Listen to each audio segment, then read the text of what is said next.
최상병 특검이 수사 고의 지연 의혹을 받는 오동훈 처장 등 공수처 전현직 간부 5명을 기소했습니다. 현직 공수처장이 범죄 혐의로 재판을 받게 된 건 지난 2021년 공수처가 설립된 이후 첫 사례입니다. 권준수 기자가 보도합니다.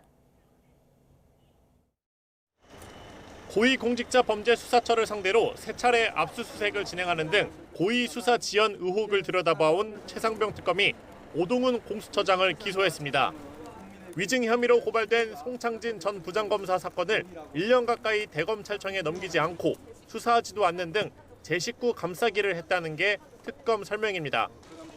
송 전 부장검사 사건을 맡았던 박석일 전 부장검사와 이재승 차장도 마찬가지로 재판에 넘겨졌습니다. 단순한 불성실한 직무 수행이 아니라 사건을 외부 기관에 이첩하면 공수처장이나 현직 부장검사 등이 조사 대상이 되는 것을 우려하여 사건을 의도적으로 이첩하지 않은 것으로 판단됩니다. 사건의 발단은 송 전 부장검사가 지난해 7월 국회에서 금융로비 의혹에 얽혀있는 이종호 전 블랙펄 인베스트먼트 대표와 관련해 거짓 증언을 한 것이었습니다. 1년씩이나 수사하시면서 이종호 씨 실체도 몰랐다고요? 전혀 몰랐습니다. 다만 오동훈 공수처장은 혐의를 부인해왔습니다. 직무유기 혐의 인정하십니까? 좀 정상적인 수사활동 과정 중의 일입니다.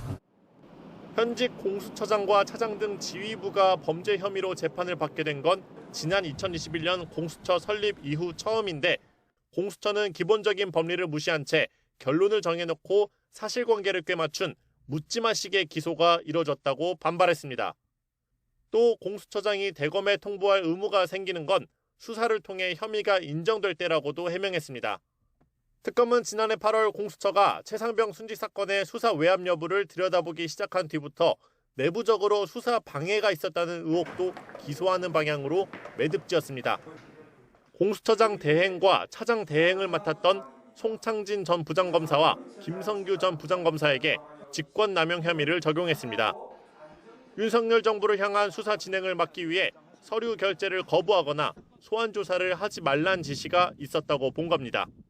특검은 고위공직자 범죄에 대해 독립적이고 엄정한 처리를 목적으로 출범한 공수처의 취지가 무력화됐다고 비판하기도 했습니다. 다만 전현직 간부 5명이 모두 혐의를 전면 부인하고 있는 만큼 치열한 법정 공방이 예상됩니다. YTN 권준수입니다.